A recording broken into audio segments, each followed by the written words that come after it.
Perkenalkan, kami dari kelompok 4 akan mempresentasikan tentang teori konstruktivisme. Sebelum presentasi dimulai, kami akan memperkenalkan diri dengan saya sendiri, Ilham Mayudo, dan ada rekan-rekan saya yang bernama Galuh Armadani, Hasna Yulianti, Inanti Wulan Ramadhani, dan juga Indah Plastika Dewi. Baiklah, saya akan memulai presentasi kali ini. Yang pertama yaitu pengertian teori konstruktivisme.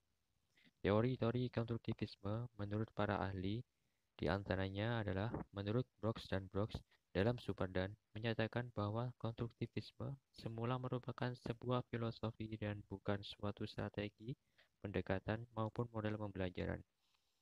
Yang kedua, menurut von Glaserfeld dalam Superdan menyatakan bahwa konstruktivisme sebagai teori pengetahuan dengan akar dalam filosofi, psikologi, dan cybernetik menekankan satu, pembelajaran aktif dalam mengkonstruksikan pengetahuannya sendiri. Yang kedua yaitu interaksi sosial penting bagi pengkonstruksian pengetahuan. Yang kedua menurut The Coates, Schriger, and Putten dalam Superdan menyatakan bahwa pembelajaran adalah konstruksi pengetahuan yang bersifat aktif dan personal. Yang selanjutnya yaitu menurut John Dewey dalam Subakti menyatakan bahwa teori konstruktivisme merupakan pendidik yang cakap harus melaksanakan pengajaran dan pembelajaran sebagai proses penyusun atau membina pengalaman secara berkesinambungan dan juga menekankan kepentingan keikutsertaan peserta didik di dalam setiap aktivitas pengajaran dan pembelajaran. Dan yang terakhir yaitu menurut Jean Piaget dalam Utami menyatakan bahwa teori konstruktivisme yakni belajar dalam proses penemuan sendiri, yaitu sebuah proses yang dialami seseorang karena berinteraksi dan melakukan pengamatan terhadap lingkungan. Di sini saya akan menjelaskan mengenai karakteristik teori konstruktivisme. Menurut Subakti, dalam proses belajar mengajar, guru tidak serta-merta memindahkan atau mentransfer pengetahuan yang dimiliki kepada peserta didik secara keseluruhan atau secara sempurna. Maksud dari pernyataan tersebut, peserta didik diberikan kebebasan atau kesempatan kepada guru dalam membangun suatu pengetahuan itu sendiri berdasarkan pengalaman-pengalaman yang dimiliki oleh peserta didik. Selanjutnya adalah ciri-ciri pembelajaran konstruktivisme. Pengetahuan yang dibangun berdasarkan pengalaman atau pengetahuan yang telah ada sebelumnya. Lalu apa yang dimaksud dengan belajar?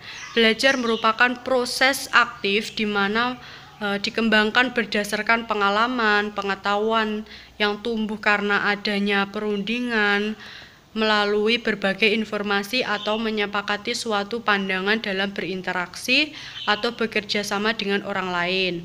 Belajar harus dikaitkan dalam latar yang realistik. Penilaian harus terintegrasi dengan tugas. Assalamualaikum warahmatullahi wabarakatuh. Saya Hasna Yulianti akan menjelaskan prinsip-prinsip teori konstruktivisme. Prinsip-prinsip teori konstruktivisme diantaranya sebagai berikut. Yang pertama, pengetahuan dibangun oleh siswa itu sendiri, baik secara personal maupun secara sosial. Jadi pengetahuan itu dibangun oleh siswa sendiri dalam benaknya sendiri, bukan semata-mata dari pengetahuan seorang guru, tetapi dari niat siswa itu sendiri. Yang kedua, pengetahuan tidak dapat dipindahkan dari guru kepada peserta didik, kecuali hanya keaktifan peserta didik itu sendiri untuk menalar. Jadi siswa itu harus aktif dalam mencari berbagai sumber-sumber pengetahuan. Guru hanya memberikan tangga kepada mereka yang dimana dimaksudkan untuk membantu mereka mencapai tingkat penemuan. Yang ketiga, siswa aktif mengkonstruksi terus-menerus sehingga selalu terjadi perubahan konsep menuju konsep yang lebih rinci, lengkap, serta sesuai dengan konsep ilmiah. Jadi, guru memberikan kesempatan kepada siswa untuk menerapkan atau menemukan ide-ide mereka sendiri dengan menggunakan strategi-strategi mereka sendiri untuk belajar. Yang keempat, guru sekedar membantu menyediakan sarana dan situasi agar proses konstruksi siswa berjalan lancar. Jadi, guru dapat membantu proses belajar dengan cara-cara mengajar yang membuat informasi menjadi sangat bermakna dan relevan bagi siswa. Yang kelima, evaluasi dalam pembelajaran dalam pandangan konstruktivis, yaitu evaluasi menekankan pada penyusunan makna secara aktif, yang melibatkan keterampilan terintegrasi dengan menggunakan masalah dalam konteks nyata. Selanjutnya, menggali munculnya berpikir divergen, pemecahan ganda, bukan hanya satu jawaban benar, dan evaluasi belajar yang bermakna serta menerapkan apa yang dipelajari dalam konteks nyata, bukan sebagai kegiatan yang terpisah. Sekian dari saya, terima kasih. Assalamualaikum warahmatullahi wabarakatuh. Saya Inanti Wulan Ramadhani akan menjelaskan mengenai teori belajar yang mendukung pendekatan konstruktivisme. Terdapat 3 teori yang dijelaskan. Teori pertama adalah teori belajar konsep. Teori belajar konsep menjelaskan mengapa seorang siswa dapat salah memahami dalam menangkap konsep yang dipelajari.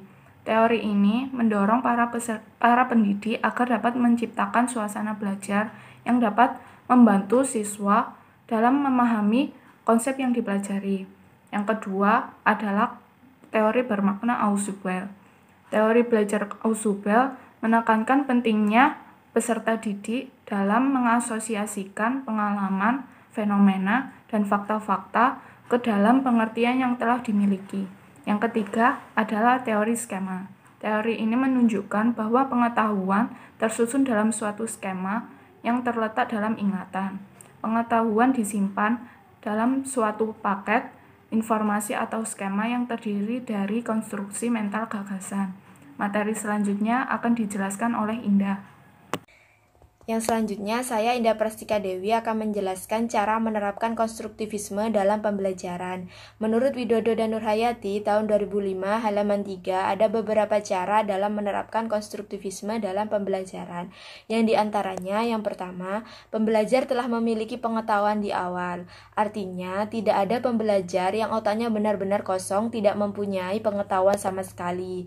Yang kedua, belajar merupakan proses pengkonstruksian suatu pengetahuan berdasarkan pengetahuan yang telah dimiliki. Artinya, pengetahuan tidak dapat ditransfer dari suatu sumber tertentu kepada penerima, namun pembelajar tersebut yang akan mengkonstruksi pengetahuan yang dimilikinya tersebut.